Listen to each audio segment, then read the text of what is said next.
Hello, my friends, with Caden McFarland and Al Jerkins from Oklahoma City, and the Thunder in round two just didn't look sharp. Meanwhile, Memphis, coming off their really tough battle with San Antonio in 6 games, looked to be the more energized team tonight. Yeah, it's pretty obvious this team is for real. You know, we may not have seen a whole lot of Memphis on national television this year, but this team, especially after the trade for Shane Battier, has really solidified things. Zach Randolph is a fabulous player. This team is the real deal. The Thunder not only have their hands full, they have their hands full and then some. This is going to be a tough series for the Thunder to win. I would almost make the Grizz the favorites after what I saw here in Game 1. You know, we got a lot of confidence, and we got, you know, players that can play in each position. When you get to the playoffs, it's about now. It's not about what you did during the regular season, and you just have to keep performing and playing well. Great ball movement. Well, let's face it, Memphis has beaten the Thunder 4 of the last 5 games. And for those who thought that, hey, maybe we'd rather play Memphis because they're the number 8 seed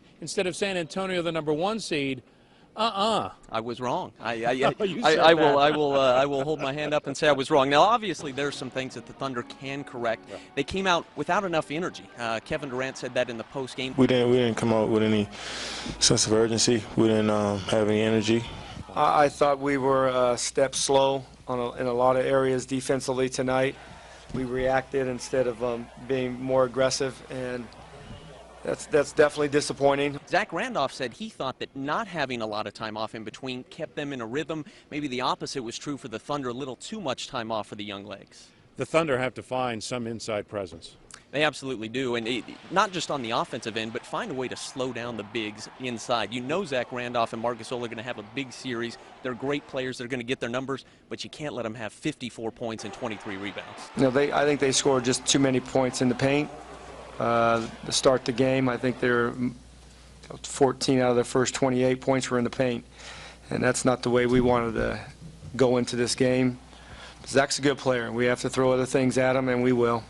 I'll tell you, this crowd here was fantastic, but they're not going to be too pleased if the Thunder don't play well on Tuesday, because going to Memphis down 0-2, that's really going to be a struggle. For all intents and purposes, this really is a must-win. As close to a must-win without actually being a must-win, without actually being an elimination game as exists in the NBA playoffs. All right, that wraps it up from Oklahoma City. Again, the Thunder go down by 13, 114-101 the final score. They go at it again on Tuesday in this building at 8:30. For Caden McFarland, this is Al Jerkins, 2 News Works for You Sports.